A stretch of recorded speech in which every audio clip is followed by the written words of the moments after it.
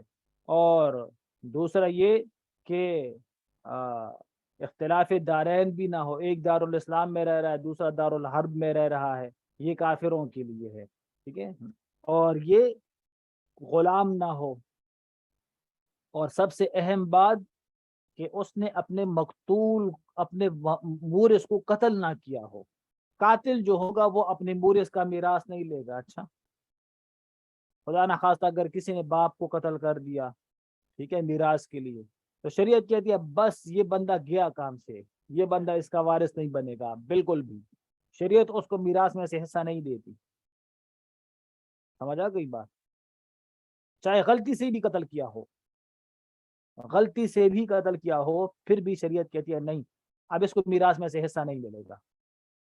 سمجھے کہ گولی چلا رہا تھا کس کے اوپر؟ میں تو سمجھ رہا تھا کہ وہ ہرن ہے، اور میں نے دیکھا تو آگے باپ آ گیا، اس کو قتل کر دیا۔ تو اگرچہ یہاں پر غلطی سے ہوا ہے، لیکن پھر بھی شریعت کہتی ہے کہ اس کو حصہ نہیں دینا چاہیے۔ سمجھ آ گئی بات؟ تو قاتل کو حصہ نہیں ملے گا۔ آباؤکم و ابناؤکم لا تدرون ایہم اقرب لکم نفعا۔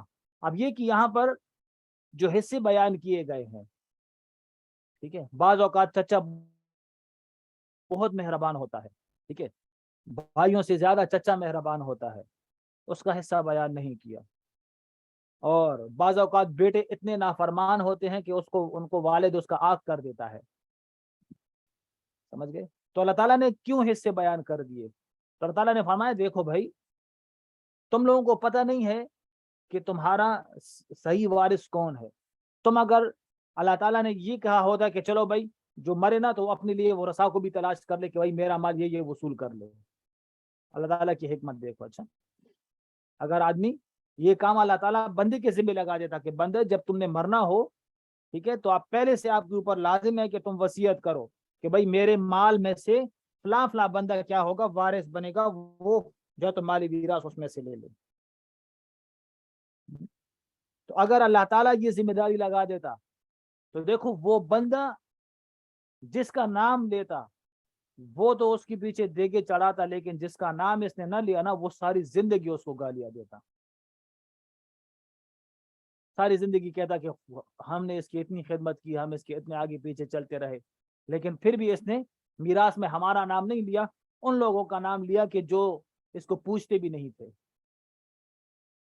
تو جن کا نام اس نے نامزد کیا ہو میراث کے اندر، وہ تو اس کو سپورٹ کرتے، لیکن جس کا نام نہیں لیا نا وہ اس کو خوب گالیاں دیتے۔ تو اللہ تعالیٰ نے فرمایا دیکھو بندے، تمہیں پتہ نہیں ہے کہ تمہارے قریب کون ہے سب سے زیادہ، تم نہیں جانتے، ٹھیک ہے۔ تو اللہ تعالیٰ نے خود سے حصے کو مقرر کر دیا کہ بھائی بیٹے کا اتنا ہے، باپ کا اتنا ہے، بیٹیوں کا اتنا ہے، بیوی کا اتنا ہے، شوہر کا اتنا ہے۔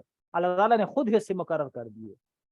اب یہ حصے ایسے ہیں کہ نہ تو کوئی ان کو ان حصوں سے نکال سکتا ہے، اور نہ اس کے علاوہ کوئی ان حصوں کے اندر کسی کو داخل کر سکتا ہے۔ سمجھ گئے کیا مطلب یہ کہ اب کوئی اس طرح بھی نہیں کر سکتا کہ اپنے بیٹے کو کہے کہ میں تمہیں میراث سے آگ کرتا ہوں۔ آگ کرنا کچھ بھی نہیں ہوتا، آگ کرے پھر بھی وہ آگ نہیں ہوتا۔ سمجھ گئے؟ اور اس طرح بھی نہیں ہوتا کہ کوئی کہے کہ بھائی میرا متبنہ ہے تو چلو اس کو بھی میراث میں سے حصہ دے دینا، ٹھیک ہے، یہ بھی میرے بیٹوں کی طرح ہے، میں نے اس کو پالا ہے، بھائی سے میں نے لیا تھا اس کو، تو اس کو بھی میراث میں سے حصہ دے دینا۔ نہیں بھائی، آپ تو تم یہ نہیں کر سکتے کہ خود سے کسی کو اپنے میراث کے اندر داخل کر دو یا کسی کو نکال دو۔ اللہ تعالیٰ نے جس کا حصہ مقرر کیا ہے اس کو ملے گا، جس کا حصہ مقرر نہیں کیا تمہارے کہنے سے بھی اس کو میراث میں سے حصہ نہیں ملے گا۔ تم نے اگر اس کے لیے وصیت کرنی ہے تو ثلث مال میں سے اللہ تعالیٰ نے تمہیں اجازت دی ہے کہ اپنے مال میں سے تہائی حصے کے اندر تم وصیت کر سکتے ہو۔ وہ وصیت تم کسی کے لیے کرنی ہے وہ کرنا، اس سے زیادہ اگر تم وصیت کرو گے تو وہ وصیت بھی نافذ نہیں ہوگی۔ بات سمجھ میں آ رہی ہے کہ جا رہی ہے؟ فریدۃ من اللہ، اللہ تعالیٰ کے لیے طرف سے یہ فرض حکم ہے۔ ان اللہ کان علیما حکیما، بے شک اللہ تعالیٰ علم والے ہیں، حکمت والے ہیں۔ وَلَكُمْ نِصْفُ مَا تَرَكَ أَزْوَاجُكُمْ إِن لَّمْ يَكُن لَّهُنَّ وَلَدٌ۔ اب شوہر کا حصہ بیان کیا جا رہا ہے کہ شوہروں کے لیے وہ جو اس کی بیویاں مال چھوڑے اس میں سے نصف حصہ ہوگا لم یکن لہن ولدن، اگر ان عورتوں کا ان کی کوئی اولاد نہ ہو. عورت ہے مر گئی ہے، کوئی اولاد اس کی ہے ہی نہیں، تو اس کے مال میراث میں سے شوہر کو نصف حصہ ملے گا. ٹھیک ہے. اور اگر اس کی کوئی اولاد ہو تو پھر شوہر کو ربع حصہ ملے گا. اب اولاد ضروری نہیں کہ اسی شوہر سے ہو، اگر بالفرض وہ عورت مطلقہ ہے، پہلے شوہر سے اس کے ایک بیٹا ہے یا دو بیٹے ہیں یا ایک بیٹی ہے، اور پھر اس کے بعد کیا ہوا، وہ شوہر مر گیا، اس نے دوسرے خاوند سے شادی کر لی، دوسرے مرد سے شادی کر لی. اب دوسرا مرد جو ہے اس سے کوئی اولاد ہے ہی نہیں اس کی، اور پھر عورت مر گئی، تو اب اور شوہر یہ نہیں کہہ سکتا کہ بھائی میری تو اس سے کوئی اولاد ہی نہیں ہے، اور جب اولاد نہ ہو تو وہاں پر نصف ملتا ہے تو مجھے نصف ملنا چاہیے. نہیں، اللہ تعالیٰ نے صرف اتنا فرمایا اِلَّمْ يَكُنْ لَهُنَّ وَلَدٌ، اگر ان کا ان کی کوئی اولاد نہ ہو، بس صرف اتنا کہا. اگر کوئی اولاد ہو، چاہے وہ اولاد تم سے ہو یا اس سے پہلے والے خاوند سے ہو، تو پھر بھی شوہر کو کتنا ملے گا؟ ربع ملے گا. دیکھو، فَإِنْ كَانَ لَهُنَّ وَلَدٌ، اگر ان عورتوں کی اولاد ہو، فَلَكُمُ الرُّبُعُ مِمَّا تَرَكْنَ مِن بَعْدِ وَصِيَّةٍ يُوصِينَ بِهَا أَوْ دَيْنٍ، تو تم لوگوں کو پھر ربع حصہ ملے گا، لیکن اس مال میں سے جو ان عورتوں نے چھوڑا، من بعد وصیت یوصین بہا او دین، اس کے بعد جو عورتوں نے جائز وصیت کی ہو اس کو پورا کرنے کے بعد، او دین یا ان عورتوں کے اوپر کوئی قرضہ ہو جو مر گئی ہیں، اور اس قرضے کو پورا کرنے کے بعد. سمجھ گئے؟ وَلَهُنَّ الرُّبُعُ، اور ان عورتوں کے لیے ربع اس مال میراث میں سے جو مال میراث ان مردوں نے چھوڑا، لم یکن لکم ولد، اگر تم لوگوں نے کوئی اولاد نہ چھوڑی ہو. آدمی ہے، آدمی بالفرض مر گیا، ٹھیک ہے، اور اس کی کوئی اولاد نہیں تھی، تو اب اس میں سے اس کی بیوی کو کتنا حصہ ملے گا؟ چوتھائی، ربع حصہ. بیوی کا ربع حصہ ہے. اچھا، چاہے ایک بیوی ہو یا چار بیویاں ہوں، ایک ہو تو وہ ربع مکمل لے لے گی، اور اگر چار ہوں تو وہی ربع ان چاروں میں تقسیم کیا جائے گا. بالفرض ایک عورت ہے، آدمی ہے، اس کی چار بیویاں ہے، آدمی مر گیا اور 4 روپے ہیں، تو اب 1 روپے ان چاروں میں تقسیم کیا جائے گا. اور اگر ایک ہی بیوی ہے تو وہ 1 روپے اس کو پورا مل جائے گا. 2 بیویاں ہیں تو وہ 1 روپے ان دونوں میں تقسیم ہو جائے گا. 3 ہے تو وہ 1 روپے ان تینوں میں تقسیم ہو جائے گا. سمجھ گئے؟ تو اولاد نہ ہو تو بیوی کا ربع حصہ ہوتا ہے، چاہے ایک بیوی ہو یا 2 بیویاں ہوں. اور اگر اولاد ہو تو پھر بیوی کا 8واں حصہ ہوتا ہے. بیوی کا 8واں حصہ کم ہوتا ہے نا، ربع سے 8واں کم ہوتا ہے، ربع زیادہ ہوتا ہے. ربع کا مطلب ہے کہ وہ پورا 1 روپے اس کو دے دو، ہاں، اور 8ویں کا مطلب ہے کہ اس ربع کا نصف اس کو دے دو، 50 پیسے، وہ 8واں حصہ ہو گیا. ٹھیک ہے. اچھا، فَإِنْ كَانَ لَكُمْ وَلَدٌ، اور اگر تم لوگوں کے لیے کوئی اولاد ہو، فَلَهُنَّ الثُّمُنُ، پھر ان بیویوں کا 8واں حصہ بنے گا، مما ترکتم من بعد وصیت توصون بها او دین، اس کے بعد کہ تم لوگوں نے کوئی وصیت کی ہو، اس وصیت کو پورا کرنے کے بعد، او دین یا تم لوگوں کے اوپر کوئی قرضہ ہو، اس قرضے کو پورا کرنے کے بعد. وصیت بھی جائز وصیت ہو. اچھا، جائز وصیت کس کو کہتے ہیں؟ جائز وصیت کے اندر ایک شرط تو یہ ہے کہ ثلث مال میں سے ہو، مال کے تہائی حصے میں. 3 روپے ہے تو 1 روپے کے اندر وصیت کر سکتا ہے، اس سے زیادہ وصیت نہیں کر سکتا. ایک بات تو یہ ہے. دوسرا یہ کہ وصیت کی ہو غیر وارث کے لیے. کیا مطلب؟ اس کے مال میراث میں سے جو وارث بن رہا ہے اس کے لیے وصیت نہ کی ہو. ٹھیک ہے. بالفرض 2 شادیاں کی ہیں، ایک بیوی سے محبت زیادہ ہے اور کہا کہ میری اس بیوی کو وہ فلاں پلاٹ بھی دے دینا میرے مرنے کے بعد، اور بیوی کو تو میراث میں سے حصہ ملتا ہے، تو جس کو میراث میں سے حصہ ملے اس کے لیے کیسی وصیت کر رہے ہو؟ ٹھیک ہے. اب اس کے لیے یہ وصیت نافذ نہیں ہوگی. یا ایک بیٹے کے بارے میں کہا کہ اس نے خدمت زیادہ کی، تو کہا کہ میرے بیٹے کو وہ فلاں پلاٹ بھی دے دینا، بیٹی کو فلاں جگہ بھی دے دینا. یہ وصیت وارث کے حق میں نافذ نہیں ہوگی، وہ وصیت کل عدم ہوگی. یا یہ کہ سونا رکھ دیا، ٹھیک ہے، گولڈ، اور بیٹی کو کہا کہ میرے مرنے کے بعد یہ سونا تم لے لینا. اب والدہ مر گئی ہے، وہ سونا اٹھا کے لیا، یہ بھائیوں کو بتایا کہ بھائیو یہ سونا ہے، لیکن امی نے مجھے کہا تھا کہ میرے مرنے کے بعد یہ سونا تم لے لینا، یہ گولڈ تم اپنے پاس رکھ لینا. انہوں نے کہا کہ امی کی تو اتنی وراثت بھی نہیں ہے اور اتنا سارا گولڈ پڑا ہوا ہے، اور وہ امی نے تمہیں دے دیا، وصیت تمہارے لیے کر لی. اس نے کہا ہاں امی نے میرے لیے وصیت کی تھی. تو یہ وصیت نافذ نہیں ہوگی اب. کیوں؟ اس لیے کہ بیٹی تو ویسی ہی وارث بنتی ہے اور جو وارث بنتا ہے اس کے لیے کوئی وصیت نہیں ہوتی. بات سمجھ میں آ رہی ہے کہ جا رہی ہے؟ اور تیسرا یہ کہ مرض الموت میں وصیت نہ کرے. مرض الموت کا مطلب کیا؟ کہ آدمی بیمار ہے اور اس کو پتہ چل گیا کہ اب زندگی کے آثار ختم ہونے والے ہیں، تو اب کیا کرنے لگا؟ اب اس کو اللہ یاد آ گیا. وہ جو ہماری مسجد بن رہی ہے نا، اس مسجد میں بھی پیسے دے دینا. وہ جو ہمارے گھر کے سامنے مدرسہ تھا نا، اس مدرسے میں بھی پیسے دے دینا. ہاں نہیں بھائی، تمہاری یہ وصیت اب کسی کام کی نہیں ہے.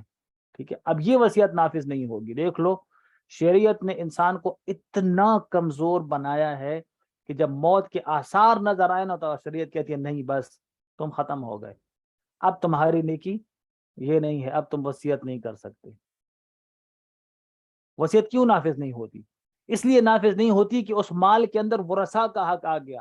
دوسرے کے حق کو اللہ تعالیٰ نے اتنا، مطلب یہ کہ اس کو ترجیح دی ہے کہ آدمی اگر چلتے چلتے بھی کسی دوسرے کی وصیت مارنے لگی، دوسرے کا حق مارنے لگے، تو اللہ تعالیٰ کہتے ہیں نہیں، دوسرے کا حق نہیں مارنا.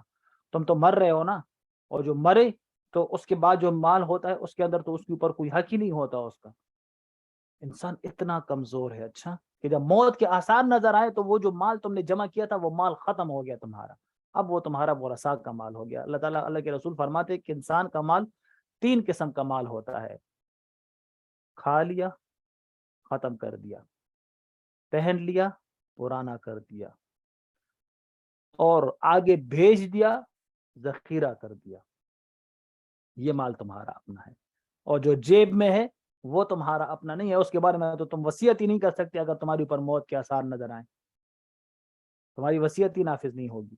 تو اگر مرض الموت کے اندر، مرض الموت اس مرض کو کہا جاتا ہے کہ آدمی بیمار ہو جائے اور اسی بیماری کے اندر آدمی مر جائے، تو اسی بیماری کی صورت میں اگر آدمی کوئی وصیت کرے گا تو اس کی وہ وصیت بھی نافذ نہیں ہوگی. ٹھیک ہے، اچھا. وَإِنْ كَانَ رَجُلٌ يُورَثُ كَلَالَةً، اور اگر ایک آدمی مر جائے اور وہ کلالہ ہو. کلالہ مطلب یہ کہ اس کا کوئی بیٹا نہیں، بیٹی نہیں، والدین نہیں. ٹھیک ہے، اس کو کلالہ کہتے ہیں. اوپر نیچے کے جو رشتے ہیں نا، اوپر نیچے کے رشتے، وہ نہیں ہیں.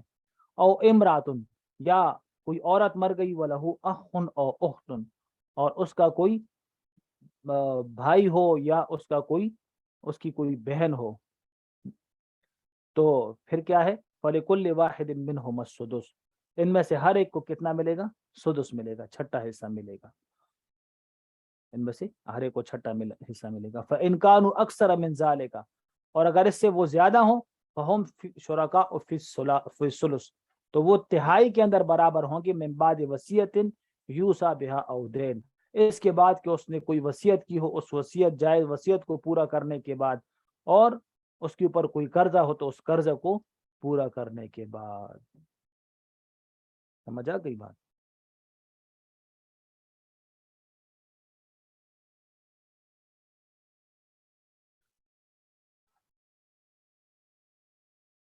غیر مدار وصیۃ من اللہ، کسی کو نقصان پہنچائے بغیر. مطلب یہ کہ وصیت بھی کرو تو وصیت کے اندر کسی کو نقصان نہ پہنچاؤ. وصیت سے تمہارا مقصد یہ نہ ہو کہ چلو اب یہ بیٹا وارث تو بن رہا ہے، یا یہ کہ میرے بیٹے نہیں ہیں اب بھائی وارث بنیں گے، تو چلو ان سے میں لے تو نہیں سکتا لیکن ان کا حصہ کم تو کر سکتا ہوں نا. تو اس نے کہا کہ بھئی میرے مال میں سے یہ بھی کر دو، یہ میرے مال میں سے مدرسے کو بھی دے دینا، میرے مال میں سے مسجد کو بھی دے دینا. ان ورثاء کو ضرر پہنچانے کے لیے اس طرح کرتے. تو اللہ تعالیٰ فرماتے نہیں، وصیت کرو تو کسی کو ضرر پہنچانے کے لیے نہ کرو، حصے تقسیم کرو تو اس میں سے کسی کو ضرر نہ پہنچاؤ. واللہ علیم حکیم، اور اللہ تعالیٰ علم والے، حکمت والے ہیں. تلک حدود اللہ، اللہ تعالیٰ کی حدود ہیں. من یطع اللہ ورسولہ، جس نے اللہ تعالیٰ اور اس کے رسول کی اطاعت کی، کہ میراث کو اپنے وقت پر تقسیم کیا، صحیح طریقے سے تقسیم کیا، اور غلط وصیت نہیں کی، ناجائز وصیت نہیں کی، کسی کو محروم نہیں کیا. جو اللہ تعالیٰ کی ہدایت کرے، اللہ تعالیٰ کے ان حدود پر عمل کرے گا، یدخلہ جنات تجری من تحتها الانہار، اللہ تعالیٰ اس کو ایسے باغات کے اندر داخل کریں گے کہ اس کے نیچے نہریں بہیں گی ہمیشہ کے لیے. اس میں ہوگی بہت بڑی کامیابی ہے. ذالک الفوز العظیم. یہ بڑی کامیابی ہے. یہ بڑی کامیابی نہیں ہے کہ کسی کا میراث ناحق مار لیا. سمجھ گئے؟ آج کل کیا کرتے ہیں, میراث یا تو ورثاء کو کم لکھ دیتے ہیں, ٹھیک ہے, اس کا تو کوئی بھائی ہی نہیں ہے, اس کا تو کوئی بہن ہی نہیں ہے, اس کے بیٹی ہی نہیں ہے, اور کیا کرتے ہیں, میراث کو خود لے لیتے ہیں. پھر کہتے ہیں ہم کامیاب ہو گئے, ہم نے کیس جیت لیا. اور بھائی کیس تم نے جیتا نہیں ہے, تم ہارے, تم تو ہار گئے ہو. بڑی کامیابی کیا ہے؟ بڑی کامیابی یہ ہے کہ اللہ تعالیٰ کی حدود پر عمل کرو. ذالک الفوز العظیم, یہ بڑی کامیابی ہے. کیس تم ادھر تو جیت گئے, ادھر کیا کرو گے. ومن یعص اللہ, اور جس نے اللہ تعالیٰ کی نافرمانی کی اور رسول کی نافرمانی کی, ویتعدی حدودہ, اللہ تعالیٰ کی حدود سے تجاوز کیا, یدخلہ نارا خالدا فیہا, اللہ تعالیٰ اس کو جہنم کے اندر داخل کریں گے, خالدن فیہا, ہمیشہ کے لیے. خالدن سے اشارہ اس بات کی طرف بھی ہو سکتا ہے کہ وہ جہنم کے اندر اکیلا ہوگا. جہنم میں کیا ہوگا؟ اکیلا ہوگا. اصول یہ ہے کہ الہم اذا عمت سہلت, غم جب عام ہو جاتا ہے نا تو آسان ہو جاتا ہے. میرا گھر بہہ گیا, بڑا درد ہوتا ہے. سمندر سیلاب کے اندر میرا ہی گھر بہہ گیا, پورا گاؤں سلامت ہے, میرا ہی گھر بہہ گیا, بڑا درد ہوتا ہے. لیکن دیکھا پورا گاؤں بہہ گیا, چلو ٹھیک ہے, اگر میں بے گھر ہوں تو وہ بھی تو بے گھر ہے. اگر میرے سر پہ شاپر ہے تو اس کے سر پہ بھی تو شاپر ہے. تھوڑی بہت تسلی مل جاتی ہے. کیوں؟ الہم اذا عمت سہلت, جب غم عام ہو جاتا ہے تو اس میں تھوڑی سی آسانی پیدا ہو جاتی ہے. تو اللہ تعالیٰ فرمایا کہ یہ ہمیشہ کے لیے جہنم میں ہوگا, لیکن تنہا ہوگا. کیا مطلب؟ کہ اس کو جو تکلیف ہو رہی ہوگی, اس تکلیف کے اندر دوسرے کو نہیں دیکھے گا کہ دوسرے کو بھی وہ تکلیف ہو رہی ہے, تاکہ یہ والا اصول وہاں پہ اپلائی نہ ہو. الہم اذا عمت سہلت, اگرچہ وہاں پر آسانی تو ہوگی نہیں, وہاں پر اگرچہ دوسرے کو چیختا ہوا دیکھ کر اس کو کچھ تسلی ملے گی نہیں, لیکن پھر بھی ایک اصول تو ہے نا کہ غم جب عام ہو جائے تو آسان ہو جاتا ہے. اس کے لیے یہ سہولت والا اصول بھی وہاں پر نہیں ملے گا. سمجھ گئے؟ وَلَهُمْ عَذَابٌ مُّهِينٌ, اور ان کے لیے دردناک عذاب ہوگا, رسوا کرنے والا عذاب ہوگا. ٹھیک ہے, چلے یہاں تک بس کرتے ہیں, باقی انشاءاللہ پھر اگلے ہفتے دیکھتے ہیں کہ سیرت کون پڑھا رہا ہے. اگر کوئی نہ پڑھا رہا ہو تو پھر شروع کریں. سیرت کی کتابیں کون سی ہے, وہ کیا کہتے ہیں اس کو, ہاں یہ کون سی کتاب تھی, حیات المسلمین. ٹھیک ہے, وہ پھر انشاءاللہ اگلی جمعرات کو. ٹھیک ہے, چلیں, السلام علیکم و رحمۃ اللہ.